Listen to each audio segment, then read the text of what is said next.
From Social Prosperity Partners, this is Community Catalysts.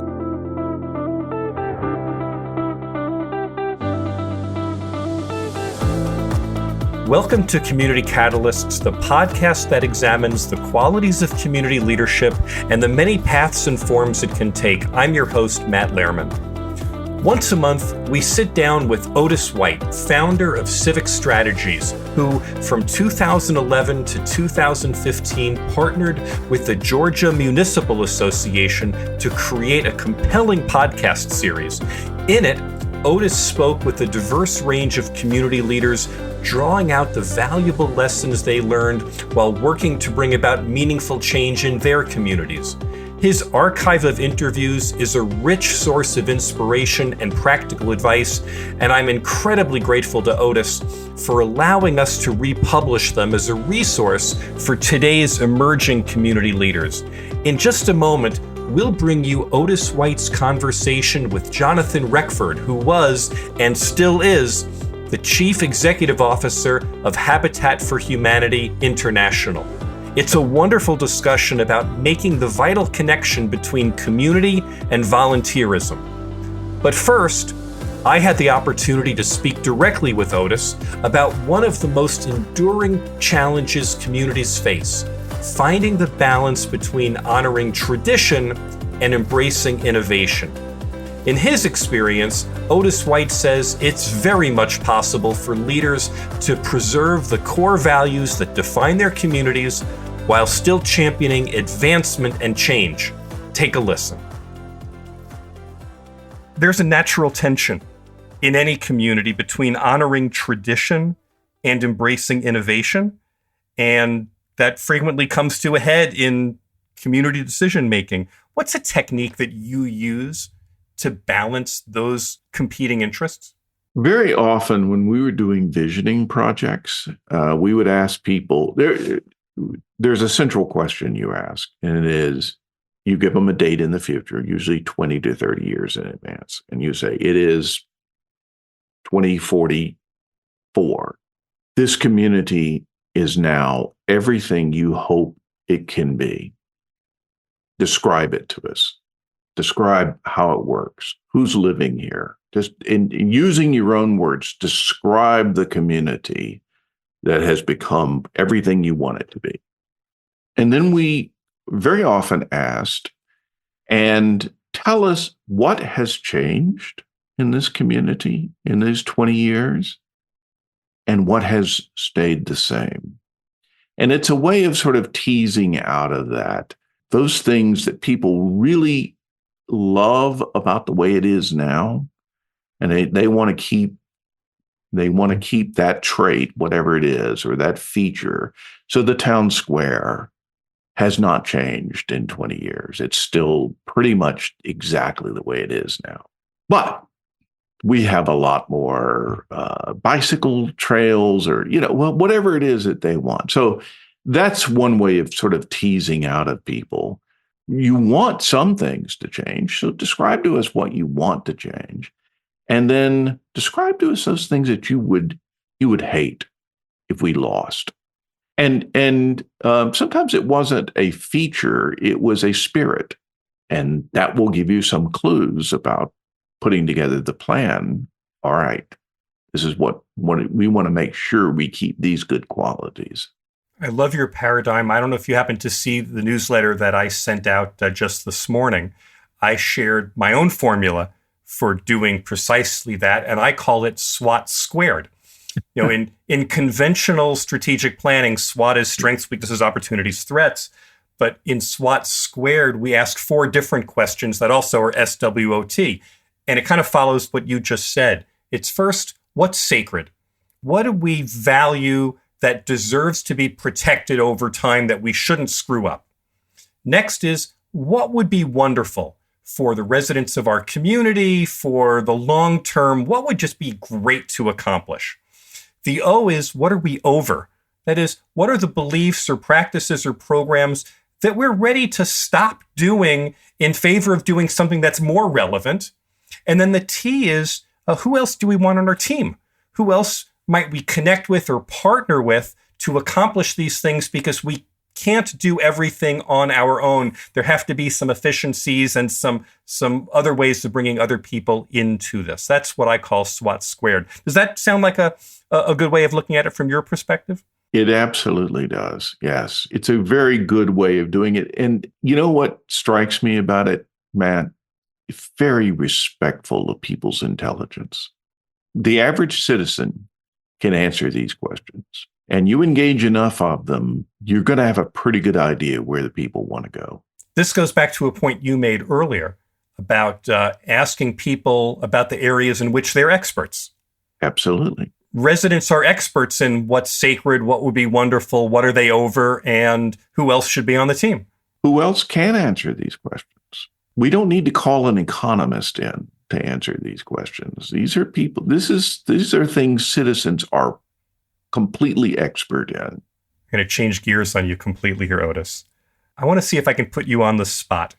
Is there a specific experience that you can share, maybe with names redacted if necessary, where despite your skills, your experience, your best intentions, that some effort at community decision-making just blew up in your face? And I'd be interested if there was some particular lesson that you took from such an experience. There were some that where the tensions were so high, usually by people involved in whatever the project was, who just decided at some point they wanted to undermine things, that I was worried that it could get out of hand. Thankfully, none of these ever happened. But yeah, that there were always a few dangers about it. But the truth is, Matt, at a point, I had a really clear philosophy and a really clear approach to things. And when I sat down with whoever the decision makers were and went through, here's how I'd like to approach this and why, I could tell in 5 minutes whether this was going to go anywhere or not. And so I didn't get involved. If people felt threatened or concerned or uncomfortable with the process I was describing to them, we didn't need to go forward with it. So we didn't. I don't think, I'm trying to think if you may have responded to a request for proposals, pretty common thing in governments. I never did. I never did. Because I couldn't describe in writing what I could do. I could only describe by walking people through the process what I could do. And so if they needed to have it done by RFPs, it didn't work. So we had to find some other way of getting it done. I want to reflect back what I think I just heard you say. It's not that there haven't been painful, difficult discussions that had to take place, but that you've never encountered a situation where reasonable people acting with good faith sat down and the situation just blew up. In other words, you will double down on the idea that people in communities can sit down and figure out their toughest challenges, their most sensitive issues together, and you believe that in your heart of hearts. Oh, absolutely. And yes, and let's just make this really clear. I've dealt with some difficult people because communities are full of difficult people. But if your process is clear, your approach is fair, and you're constantly coming back and asking, is there some other way we can make this even fairer? Go an extra mile just to see that everyone gets heard here.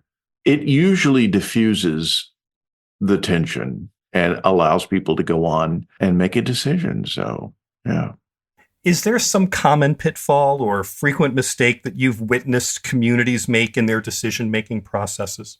Yeah, I wish I could give you. I wish I had a number I could give you of the number of times that some planning firm has contacted me and said, "We're writing a comprehensive plan for XYZ city. And according to state law, we have to engage the citizens.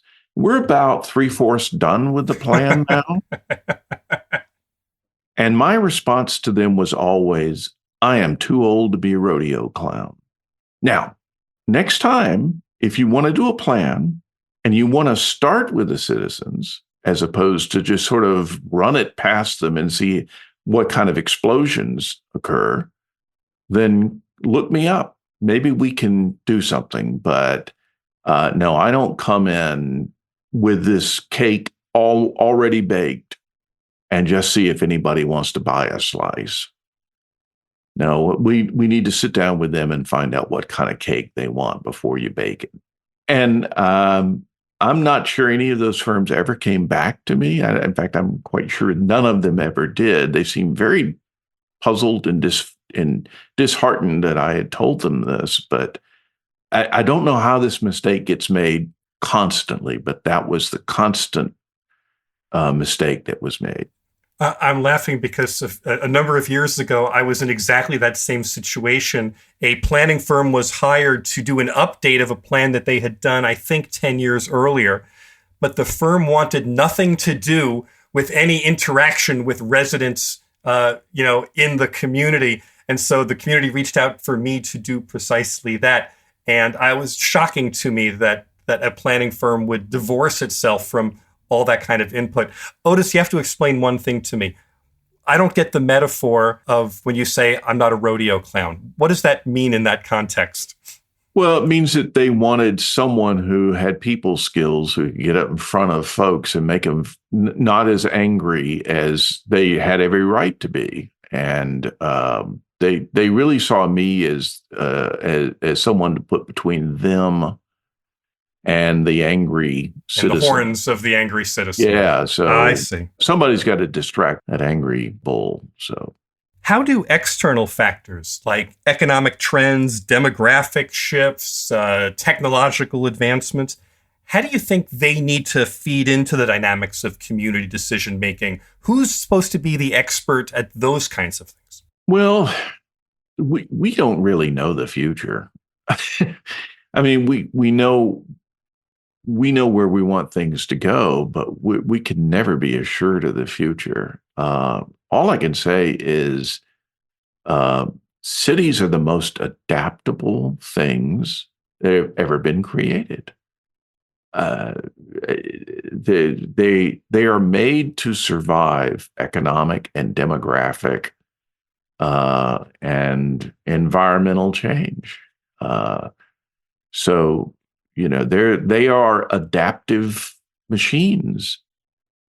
So I'm not sure we can know where, what the impact of AI will be on cities. I don't have a clue. And this is not something that would be good to ask citizens about. It's not something good even to ask experts about, because nobody knows.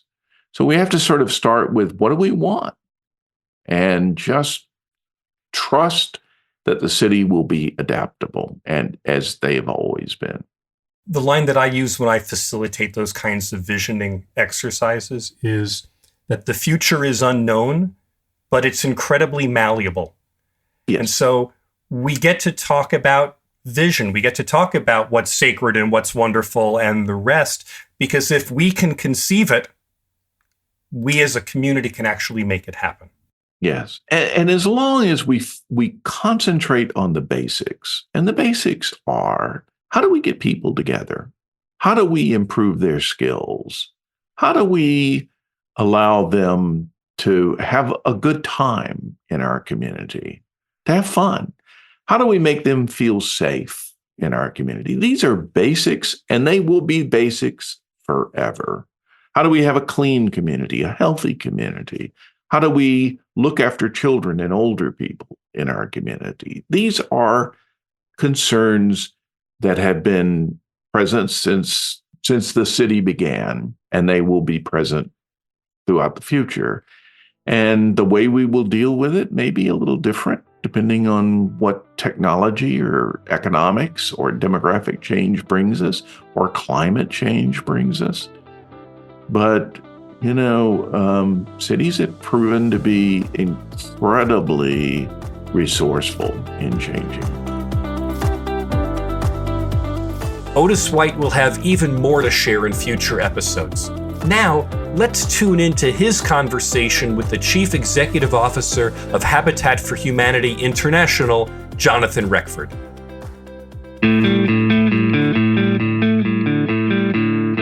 Hello and welcome to Civic Strategies, a podcast about cities and their leaders produced in cooperation with the Georgia Municipal Association. I'm Otis White. On our show today is Jonathan Reckford, Chief Executive Officer of Habitat for Humanity International, one of America's most fascinating nonprofit organizations. It's admired for the work it does, building decent, safe housing around the world, for the reputation it has built since its founding in 1976, but also for its remarkable ability to get average people to volunteer for extraordinary things like building houses from scratch. And that last part is what we want to talk about with Jonathan. More than most people appreciate, cities run on volunteer labor. About 30% of Americans say they volunteer every year, contributing close to 8 billion volunteer hours. A good portion of that volunteer labor is spent on things that improve cities, from helping out with PTAs to participating in neighborhood cleanups and political campaigns. And yet, most people don't notice this sea of volunteerism around them, or think about how it can be used wisely. And that's why we're here to talk with Jonathan Reckford. As I said, Habitat for Humanity has a genius for recruiting volunteers and putting them to work doing remarkable things. If anyone can tell us how to think about volunteering's potential and its management, it's Jonathan Reckford. A few words about Jonathan. If he was in baseball, we would call him a 5-tool player because he's done so much in so many different fields. He has been on Wall Street and in the executive ranks of some of America's biggest corporations. He has been an athlete and helped coach an Olympic rowing team. And he has been the pastor of a church and even helped coach other ministers on managing churches. And now he runs one of America's most respected charitable organizations. And with that introduction, welcome, Jonathan. Thanks, Otis. Great to be with you. Before we talk about volunteering in general, can you explain how Habitat for Humanity works? You've developed a model for charity that combines donations, volunteer labor, and the labor of people who will live in the homes. Well, Habitat is a Georgia-based global nonprofit Christian housing mission. And the heart of Habitat is we bring people together to build homes, communities, and hope. And what that really means is that we partner with families. We talk about a hand up, not a handout. It's not a traditional charity, but we build a partnership with families and communities to build very affordable, what we call simple, decent homes that the families help build. They put in sweat equity, typically hundreds of hours of helping build the home. We only work with families who otherwise wouldn't be able to obtain a mortgage or financing for a home. And then they help build their home and other people's homes, and they pay back an affordable, no-profit mortgage. And those funds recycle in the local community to help other families have their chance for decent housing. And a big part of that formula is other people show up to help build those houses. Absolutely. And part of the beauty, in a typical year now, we have about 1 million people around the world volunteering with Habitat.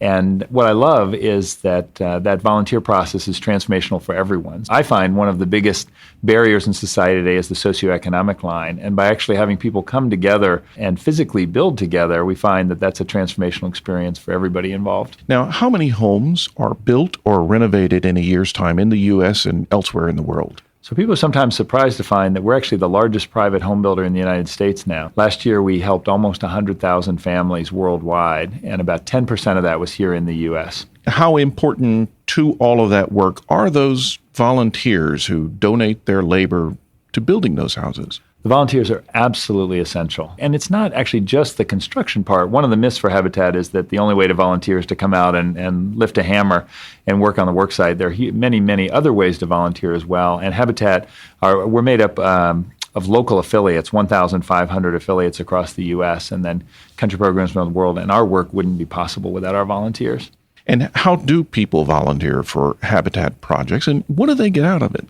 They volunteer in multiple ways. We have volunteers who raise funds, volunteers who do advocacy work, volunteers who mentor families, volunteers who help with financing. But the most visible way people volunteer is to actually physically come out and participate in the construction of houses or repair or rehabbing of houses. And what they tell us is, and it's so interesting to me, I routinely get thanked by people who have come back from spending hours doing hot, dirty work in the blazing sun and tell me it was life-changing for them. And so I just had that experience this weekend with 650 freshmen from a college who all came out and built a home. A nice sum up of it came, one of my favorite quotes came from a screenwriter named Randall Wallace, who wrote Braveheart and a number of other movies, and he's a longtime Habitat volunteer. And he described the experience this way. He said, "Habitat for Humanity is a perpetual motion miracle.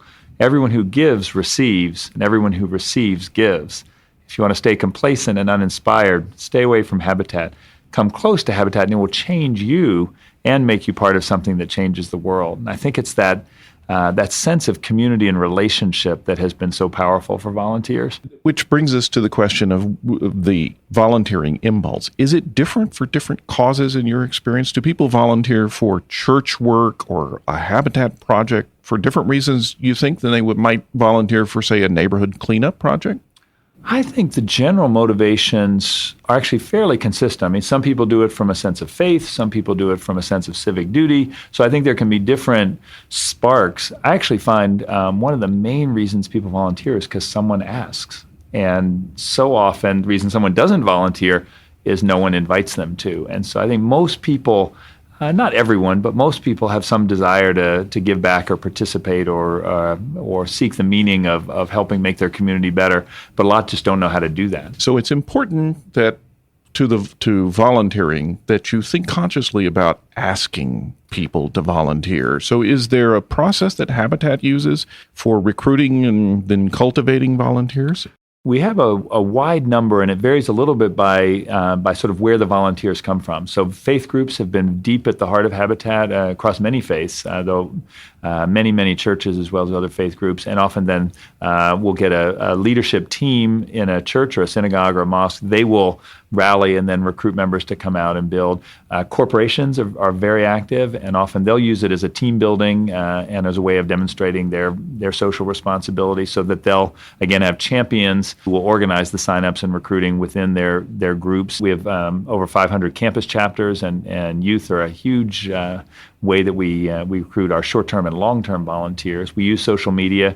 It's interesting, in urban areas, we almost have more volunteers than we have land to build on. In some rural or other areas, it's harder to find as many volunteers. So part of the process then for Habitat is to borrow existing organizations that are already out there in the community and enlist them in recruiting the volunteers. Do you train them on this?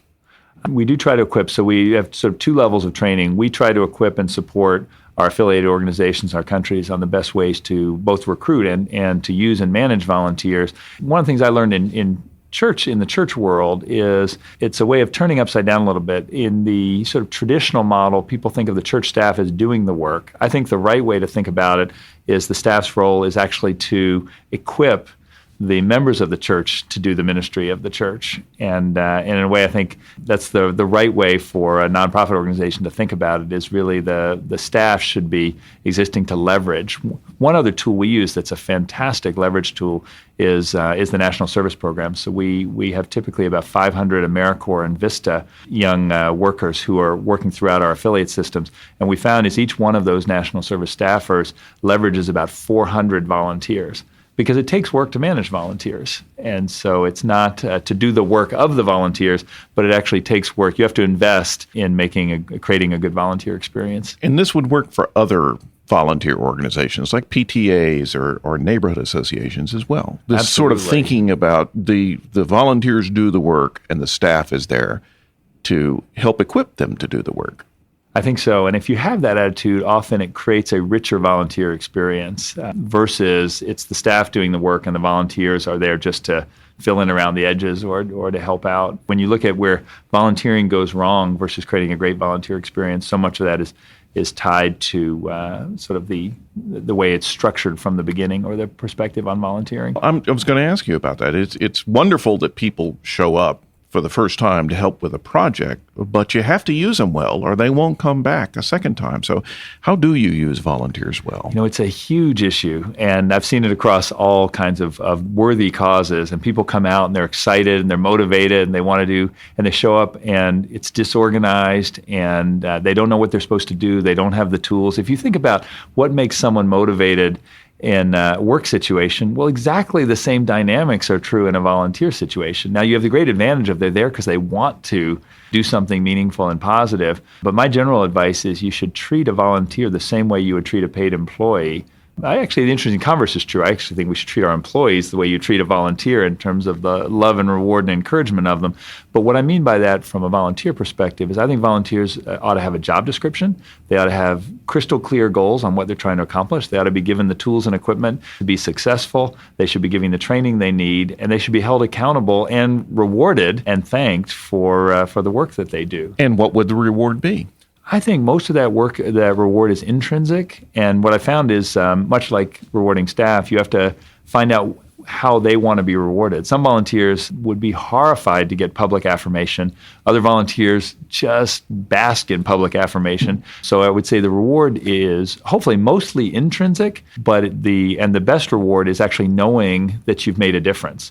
So when we talk about reward, it's actually helping the volunteers see that what they have done is actually leading to community being improved and showing how their work is having an impact.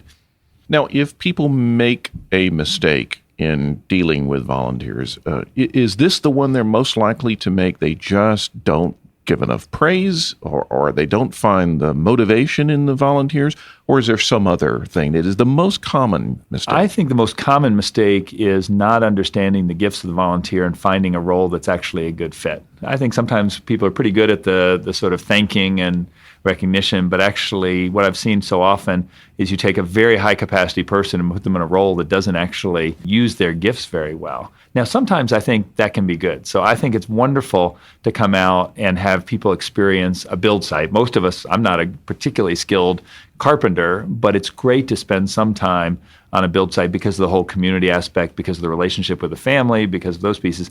But long term, if I've got somebody who is incredible at strategic planning and finance, and I only use them to install insulation, I'm underserving that person's gifts and underserving actually our mission in terms of not taking advantage of that person's leadership gifts. So one of the, I think, challenges sometimes is identifying in a faith context. You take somebody who is just fantastic with adults, and you put them in a kindergarten Sunday school program, and they flounder, and they're not very excited. Kids aren't very excited, yet this is a really high-capacity volunteer just in the wrong role. And so I think we need to be better about publishing job descriptions and actually hiring for fit and trying to get people with the right skills into the right roles. So assessment then, having some process for assessing the talents and the interests of volunteers is a key to making it work. Almost treating it more like a recruiting and hiring process. Sometimes we have different sets of rules, and therefore the volunteer is underserved, but actually the mission is underserved as well. The corollary to that, which is really hard for managers and managing volunteers, is you can hold volunteers accountable. But that's it's scary. And yet, what a friend of mine would call the extra grace required volunteers are actually toxic sometimes to an organization. And we've got to be very careful that you don't let one very difficult volunteer actually destroy the organization or drive off your other volunteers. You got to be willing to fire volunteers. You do. I think sometimes you have to, hopefully coach first, but eventually there are times you have to, you actually have to fire or invite volunteers to find another mission, and that's hard to do. But again, it's all about the mission. If a mayor were to come to you and said she wanted to increase volunteering in her community and improve the way her government works with volunteers, what would you suggest she do?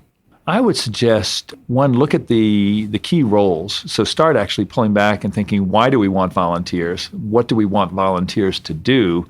And start actually developing those job descriptions and create it more the way we think about hiring staff, and say, here are the jobs and roles we want fulfilled, and then think about making those compelling jobs and then opening up the recruiting channels, but not jumping into the recruiting without that clarity about what you're trying to accomplish and what your hopes are, and recruit with those very clear expectations. Thank you, Jonathan. My guest has been Jonathan Reckford, CEO of Habitat for Humanity International, talking about how to manage volunteers. This has been Civic Strategies. I'm Otis White. Thanks for listening. Once again, I share my thanks and appreciation to Otis White for sharing his Civic Strategies podcast with listeners of Community Catalysts. You'll find a link to his resource-rich Civic Strategies website in the program notes, as well as a link to Habitat for Humanity. This episode was edited by Nick Living the Dream Tantillo. Our executive producer is John Little. I'm Matt Lehrman of Social Prosperity Partners. Ask me a question, share a comment, or let me know that you have a story to share. You can reach me at 602-688-2724 or Matt, M-A-T-T, at socialprosperity.us. I'd love to hear from you. We'll be back soon with another Community Catalyst.